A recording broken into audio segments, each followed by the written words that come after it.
Yes, ladies and gentlemen, it's time for him to reveal his identity. Cause surely she'll understand all his disappearances, all his mishaps are cause he's a freaking superhero out there saving people. Super understandable, right? 4 hours a day, 7 days a week. And that's exactly what he does. And y'all know what happens? Y'all know what happens? I'm not an idiot. I figured it out weeks ago. So she knew. She knew. Why was she giving him when he dipped out to fight the cyborg then? Tell me that if she knew. What?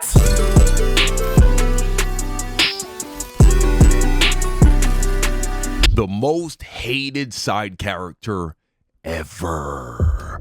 Amber Bennett. Oh, I hate this woman with a passion, bro. I promise you. And I wanted to like her. You know, she's black. That was pretty much it. You know, a black major character in one of my favorite cartoons. When I was introduced to her, I was like, oh, this is cool. But I hate this woman, bro. I hate her truly. All right, let's go.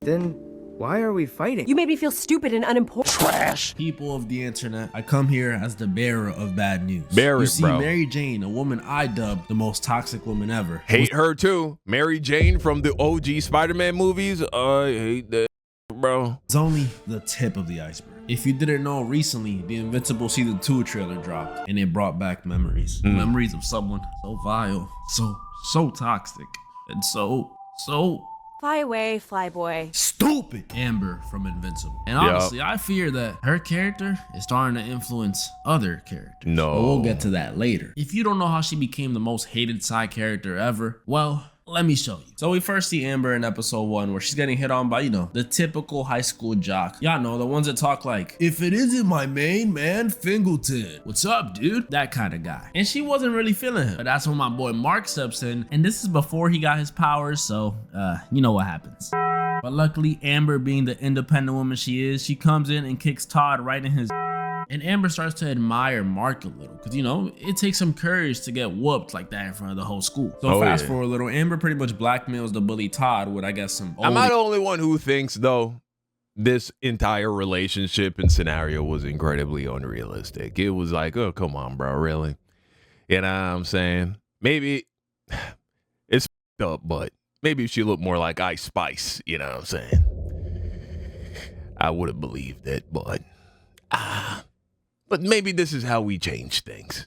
Explicit pictures in order to get him to apologize to Mark and also give Mark her digits, which is a W. Amber making the first move. You would think with the way things started, this relationship was I mean, if they was gonna make a dark-skinned black woman the side piece, they could have at least made her likable, bro. I feel like this set black women back, bro. I'm gonna be real with you. I feel like she set black women back. They should have made her super likable, man. If they was really trying to do this, you know what I'm saying, diversity thing and making other races involved and feeling good and all that, they had to make this so unlikable. Be amazing.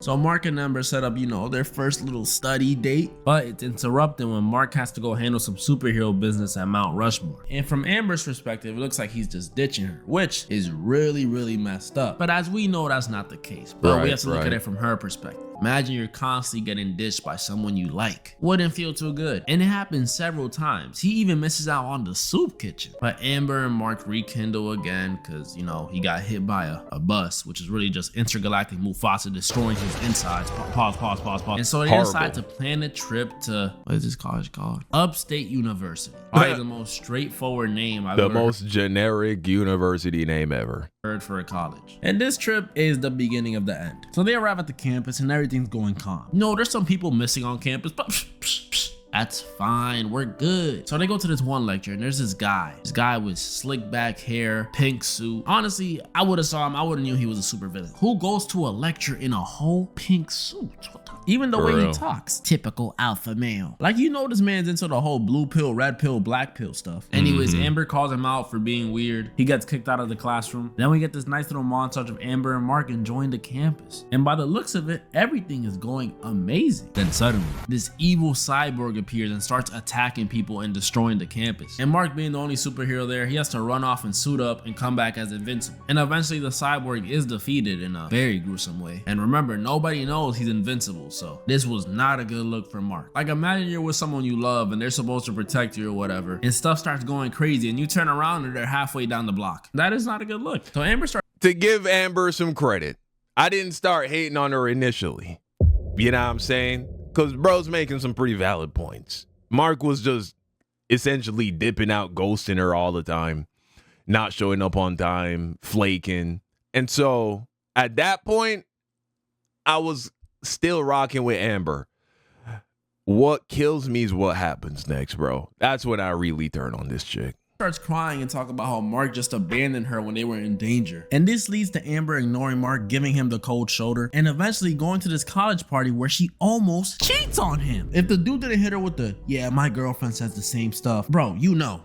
And I would give her a pass, but nah, bro. It don't matter if you're dating freaking Darth Vader, you don't cheat on someone. So they get back from the college trip, and this is when stuff goes down. So Mark starts apologizing to Amber, telling her he knows he hasn't been the best boyfriend, but he can change for her because he loves her, and that's what relationships are all about.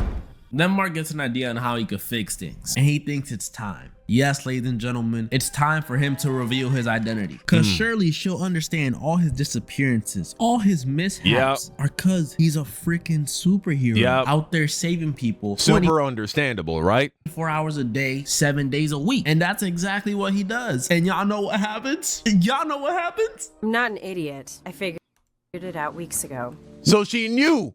She knew. Why was she giving him when he dipped out to fight the cyborg then?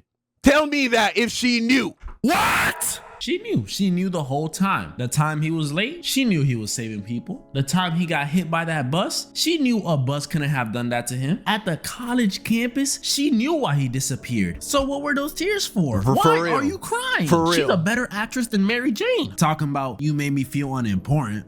Because you are. It's literally a secret identity. The whole point is it's a secret. And how long have y'all been dating? Less than a year? Less than half a year? And if not telling someone something is a lie, then I guess I lie on a daily basis. Because I don't just go around telling people I have a birthmark on my right ass cheek. That would be stupid and embarrassing. This scene just baffles me because it changes everything. She said it herself, make the world you want to live in, and Mark's trying to make the world he wants to live in and he's a bad person. Okay, I get it. If you want to break up with him, go ahead. But don't try to make him feel like a terrible person for not spending time with you instead of saving people. Talking about some damn soup kitchen. Ain't nobody give a damn about no soup kitchen. And this whole getting mad about not revealing the secret identity trope doesn't end at Amber. Because some of you might know there's a new show called My Adventures with Superman, which is about My Adventures with Superman, starring Lois Lane. And spoilers ahead, in episode 5, she also gets mad at Clark, same way Amber Why she got short hair now?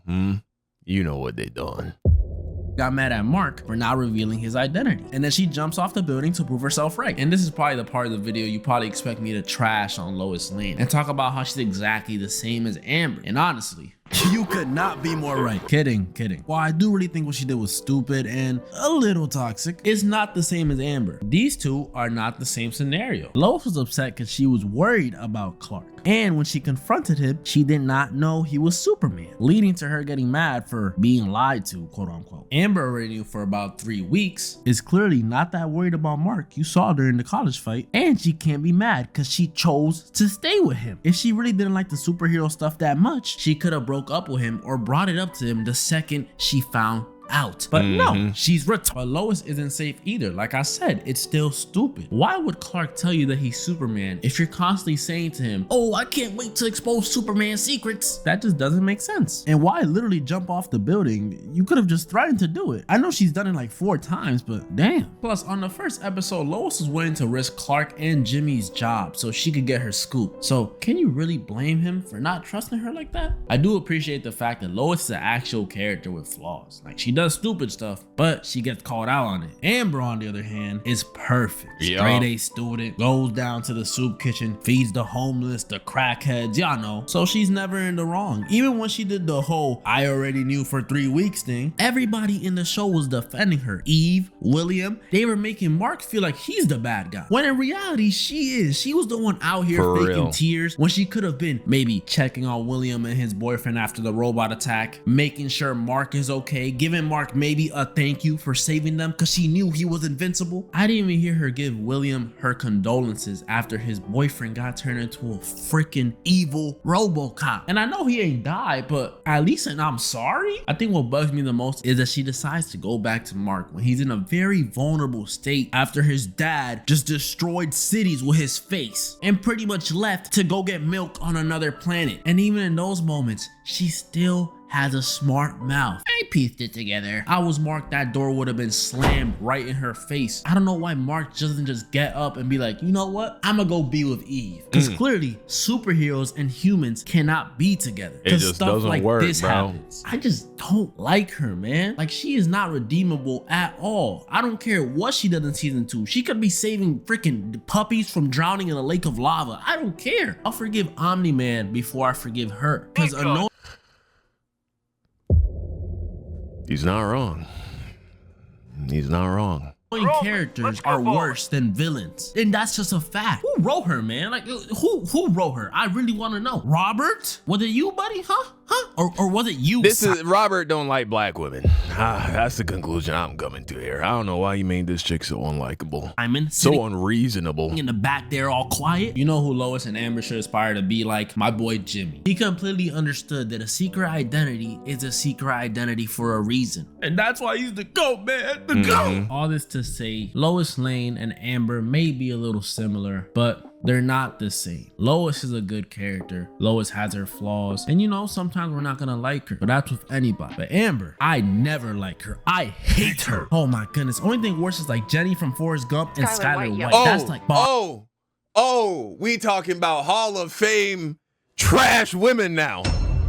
Skylar from Breaking Bad. Who was the other one? Jenny from Forrest Gump, bro. You know, I don't think I can put Amber at the top of that list. I think the top of the list definitely gotta be Jenny from Forrest Gump, bro. That was evil. I think after that we can put Amber, then Skylar from Breaking Bad. Yeah, just like that. Bottom of the barrel. But as for Amber, yeah, she's definitely the most hated side character ever. And moral of the story, spent all this time worrying about you. It's a secret identity. You lied to me. I'm trusting you now. Fine, we'll do this the hard way. I never miss. Yeah, man. As we know, at this point in time, season 3 is out, and Amber has moved on. I'm not gonna give you any spoilers. Mark and Amber have moved on. I mean, if you don't know by now, I don't know. You ain't watched the show. Come on, bro. But you know, I guess there's room for her to redeem herself a little bit now. But season 1, she made me sick, dude. Absolutely sick.